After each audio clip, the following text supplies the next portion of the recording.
Okay, two really quick things before I start this video. One, I got a better backdrop.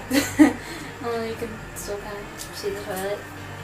And second, Mandy, I accidentally deleted the video we made at your house, so that's why this video is here instead. And I used your well, it was my star idea, but I put stars on my little thingy. I don't think I'm keeping them though. But yeah. So yeah, this is going to be a tutorial for the Soot Sprite. This thing right here. And cute. And I made this in a fit of like anime inspiration, aka just Studio Ghibli. But yeah, so I also am going to make a tutorial for a no face perler bead thing. And I think my perler bead tutorials are going to be mostly aimed at using things that aren't square pegboards, because like those are really easy to do. You just need to pay attention to sort of like the grid-like pattern, like when looking at, you know, perler bead patterns. But this one, as I will mention in the tutorial, is actually made with a hexagon, you know, six-sided shaped one. So yeah, I think my tutorials are going to be mostly aimed at like my dead mouse one, like that was using the heart-shaped one to make a dead mouse head. The no-face one is using a heart-shaped pegboard, and this was using a hexagon. So yeah, Soot Sprites are from for you anime fans, both Spirited Away and My Neighbor Totoro. But in this case, the inspiration sort of came from Spirited Away. It's for the stars, like the little star candies that they eat. I might keep this because I'm actually starting to like it a lot. I don't know. We'll see what happens. Mandy also has one just like this. I made one for her. So yeah. So if you want to learn how to make a little Soot Sprite using perler beads on a hexagon-shaped pegboard, then keep watching, and yeah, thanks. So to make this Soot Sprite, you're going to need a hexagon-shaped pegboard, like the one I have here. And you're going to need black and white perler beads, obviously, because that's the colors they are. You're going to need 54 black ones and 12 white ones. Also, what might make doing this a little easier if you have a hard time grabbing perler beads is a toothpick like this. You can use it to sort of pick up and grab them like that. But for this tutorial, I'm actually just going to be using my hands.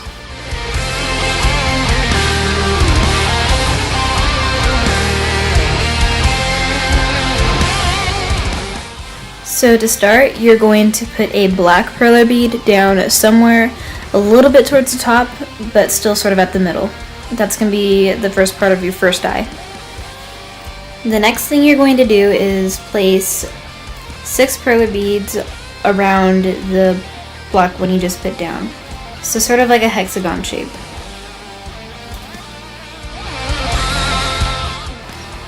So for the next eye, you're actually going to be going a little bit above where you have the first eye. So see how that went in the middle, and then do a second one up. Very similar to the other eye, because it's pretty much the same shape, same hexagon. And then you're going to put a black one in the middle, right there, just like the other eye. After that, just keep doing the hexagon shape around that one, and that'll be your second eye. After you finish the eyes, you're going to go around the eyes once. So just start putting black beads around the white beads to sort of border the eyes. So when you're done, you should have something that looks like this. Next, you're going to go sort of where the eyes indent. You can see the little dip, and put 2 beads going straight up. So 1 and 2 going straight up, just like that, if I would just show it already. So next you're going to look at that sort of middle top white bead on the eye to the right, so this one right here, and you're going to put one above the black one So one right above it like that. So next you're gonna look at this row where you see the 2 whites right there. And you're gonna, you're sort of going to be going up off of that same row, like within that same row, and you're going to be adding 3 more beads.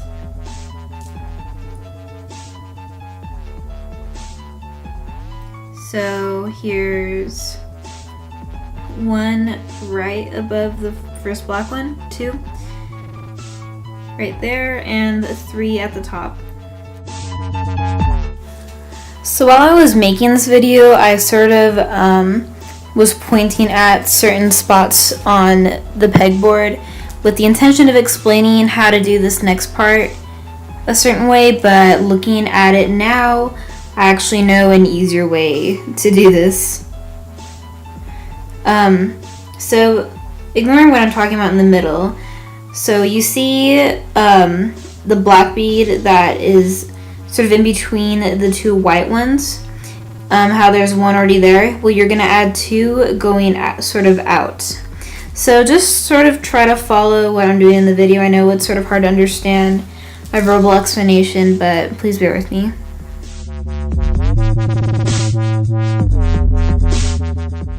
So next you're gonna look at this white one right here and see how it sort of goes diagonal out and there's already a black bead there. Well, you're going to add 2 going in the same direction. So there's 1 and there's 2, and it should sort of be sticking out a little bit, sort of like the fluff of the Soot Sprite, if you know what I'm talking about. So again, I'm not really entirely sure what I'm trying to show you, but basically see how under the eye you have 3 perler beads sort of going diagonal along that eye. Well, you're gonna add 1 more on the side that's more towards the top. See? Okay, so next, see how that bottom part of the eye goes straight down and how there's only 1 there at the moment? Well, you're gonna add 2. So 1 and 2. Next, looking at this little corner part of the eye right there, the very lower part, there's 1 going in right now. There's supposed to be 2, so add 1 more to that part. So see how going sort of diagonal out from that bottom one, there's supposed to be a part sticking out? Well, you're going to add 2 beads. And again, that's sort of a line of fluff that you're creating on the Soot Sprite. And then under that part of the eye right there, where there's only 1 at the moment, you're going to add 1 more. So looking right next to, towards the left, where you just put that 1 bead, where you see that sort of indent, you're going to go down directly straight 3 beads.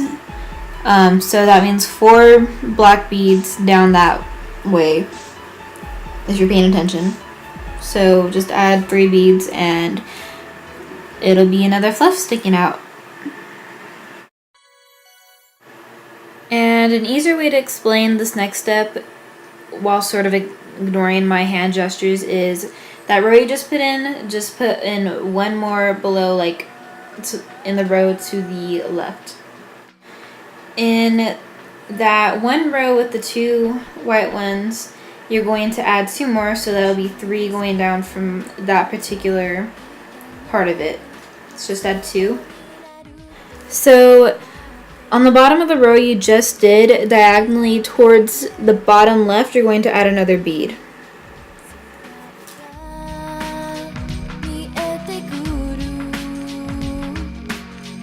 In this world where life can be so tough, you must be strong.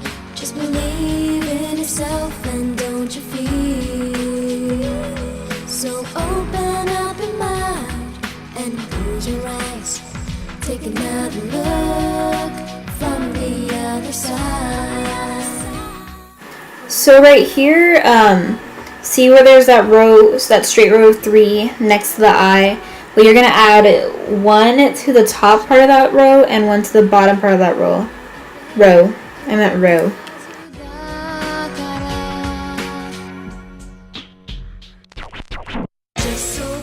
So from this top one, I'm going to have you add one, just one. So in that sort of empty spot next to that row you just worked on, there's only one, and there's supposed to be 4. So you're going to add 3 beads going up.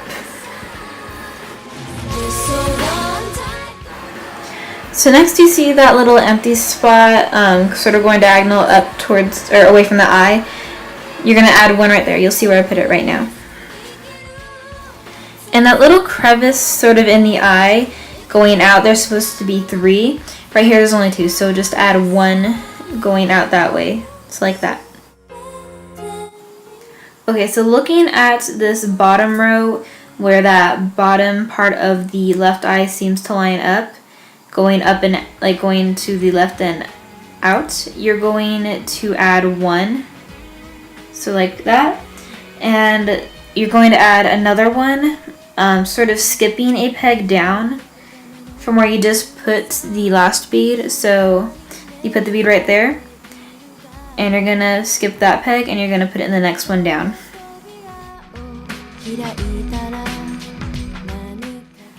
So after you put that last bead down, that is your last bead, and now you can iron it together. Personally, I like it better when the holes are sort of closed and it has a smoother finish. You can use the melting paper that it came with, the melty beads, or you can use wax paper, whatever you have. So there you have it. Thanks for watching. Ah yeah, motherfucking star candy.